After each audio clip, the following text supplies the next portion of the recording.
Yo siempre he quedado enamorado de Roma, porque realmente en Italia yo aprendí lo que luego me sirvió para madurar, ¿no? Es decir, entender. Porque claro, el secreto de la vida humana es entender, comprender, ¿verdad? Discernir, salirse de su yo, es decir, trascender del yo propio. Y esas son las características del espíritu humano, y por lo tanto para conseguir eso hay que haber laborado mucho. Era lo que yo le recomendaba a mis pacientes, las 3 P's, que los árabes nos enseñaron y que no aprendimos: prudencia, paciencia y perseverancia. Puerto Rico, allí hubo un político muy inteligente que se llamó Muñoz Marín, que consiguió hacer lo que llaman el Commonwealth, la comunidad, con los Estados Unidos, fundamentalmente para poder gobernar la isla. Sí, un estatuto, ¿no? Un estatuto especial que le daba la posibilidad del self-government, el self-gobierno. Y Muñoz Marín hizo una labor social extraordinaria. Claro, yo era amigo de Jaime Benítez, era rector de la universidad, personaje extraordinario, muy amigo de Aurorita de Albornoz. Pero porque Aurorita, bueno, allí iban muchos españoles, fue Cordón, fue Avellán, fueron muchos españoles invitados por la universidad. Y yo tenía un pariente allí que era, tú a lo mejor lo llegaste a conocer, que era médico, que se llamaba Rodríguez Olleros.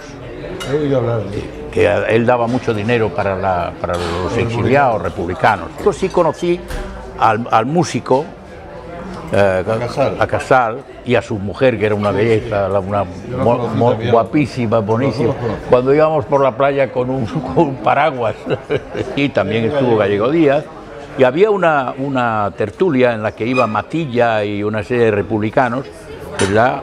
Entre ellos Compostela, el que había hecho la cabeza de Lister aquí en España cuando la guerra, que era gallego. Iban a esta tertulia y yo iba con mi pariente Rodríguez Olleros, ¿no? Que tenían una tertulia y un café. En esa época, estamos hablando de los años finales de los 50, 59, 60. En Roma yo conocí a un diplomático colombiano que era primer secretario de la embajada y me convenció para que yo aceptara una universidad que iban a crear nueva de profesor. El año 1953. Y entonces acepté, firmé un contrato maravilloso y me fui a Colombia, a Manizales. Sí, la Universidad de Caldas, que creaban, en el departamento de Caldas, creaban esa universidad. O sea, con tu apellido y todo. Sí, porque mi pariente lejano, sobrino de mi quinto abuelo, pues es el sabio Caldas, que es un emancipador de Colombia. Bueno, sí, hombre, todas las universidades y ciudades y departamentos llevan el nombre. Bueno, posiblemente por eso él me quiso llevar allí. No, me pagaban un gran dinero y además me apreciaban muchísimo y yo me tiré en Colombia 5 años. Bueno, ¿qué ocurría? Que la universidad estaba conectada con la Fundación Kellogg. Entonces la Fundación Kellogg, que daba mucho dinero, pues permitía que todas las vacaciones fueras a los Estados Unidos a ampliar. Y yo, el primer año me fui a Nueva Orleans con el profesor Ochsner a aprender oncología, el cáncer. Yo dejé de fumar en Nueva Orleans porque en un experimento que yo vi, la nicotina de un cigarrillo inyectada en la vena de un caballo caía muerto instantáneamente. Claro, y al ver eso yo dije, ya no fumo más en mi vida. Y él fue el hombre que hizo la lucha, que dirigió la lucha contra el tabaco en Estados Unidos y que consiguió que en los paquetes se diga que es un veneno y que mata, etcétera, ¿no? Y quisieron destruirlo, pero no lo consiguieron. Era un hombre valiente, el profesor Alton Ochsner. Eso fue en el año 53-54, o sea, las vacaciones del 53-54.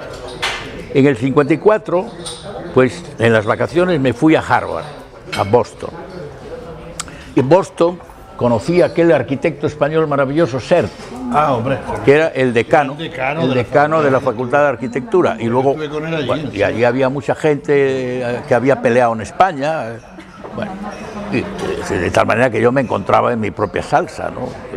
Bueno, allí conocí al hijo de Rojo, a Vicente, que luego fue aquí cirujano en Puerta de Hierro, que vivía en Cochabamba, el médico. Lo conocí en un quirófano. En un quirófano estábamos viendo la operación. Bueno, y claro, Y entonces allí, pues claro, aprendí muchísimo, hice muchas amistades y todos los años ya en mis vacaciones me iba allí. Y cuando ya terminé el periplo de Colombia, me quedé en Estados Unidos varios años, ¿verdad? A caballo entre Nueva York y Boston.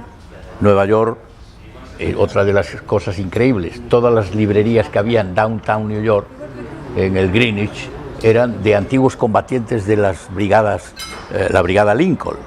Y entonces lo que me asombraba era ver las láminas de Lister y de la Pasionaria, hombre, dentro de y saludaban. Y había algunos que lloraban del recuerdo, ¿verdad? Porque decía, había uno que era, yo fui muy amigo de Herbert Matthews. Herbert Matthews fue uno de los periodistas más importantes que hubo aquí, el que luego fue a ver a Fidel Castro, el que dio a conocer a Fidel Castro en la Sierra Maestra. Y Matthews luego se fue a morir a Australia asqueado de los Estados Unidos. Era un hombre importantísimo en el New York Times. Bueno, pues este era, es decir, me quería muchísimo y hablábamos de eso, y me enseñaba la carta de Negrín, ¿verdad? Que era una carta que le escribió Negrín preguntándole una serie de cosas a Herbert y Herbert a él, donde le decía la gran cobardía que había habido en los dirigentes, la cobardía de los dirigentes, ¿verdad? Mientras el pueblo sufría y lo que sufrió, dice, y el no haber prevenido esa guerra, dice, el no haber prevenido esa guerra. Claro, pero, bueno, otra de las cosas en esa época, que yo tuve la suerte, siempre la suerte que me ha acompañado, es que estaba viviendo en Nueva York allá por los años finales de los 50, ¿cómo se llama? El hijo del embajador en Washington, que era don Antonio Garrigues. Y entonces con este hice una buena amistad y entonces llegamos a ser íntimos amigos de los Rockefeller, porque ellos eran amigos, un hijo de Antonio se había casado con una Rockefeller, un hijo. Y entonces nosotros íbamos a Oyster Bay y a todo eso, de tal manera que conocí por dentro lo que era el poder económico, ¿no? Davy, Nelson y varios otros hermanos, eran 5 o 6 varones. Y Nelson le conocí yo en su etapa de gobernador de Nueva York, que vino a la toma de posesión de Juan Carlos y fue el primer desayuno con el monarca. Era vicepresidente de los Estados Unidos. Sí, trabajé en un tiempo con la Tulane University y luego en Massachusetts, en Harvard, con el Massachusetts General Hospital, que era el hospital de la Facultad de Medicina de Harvard.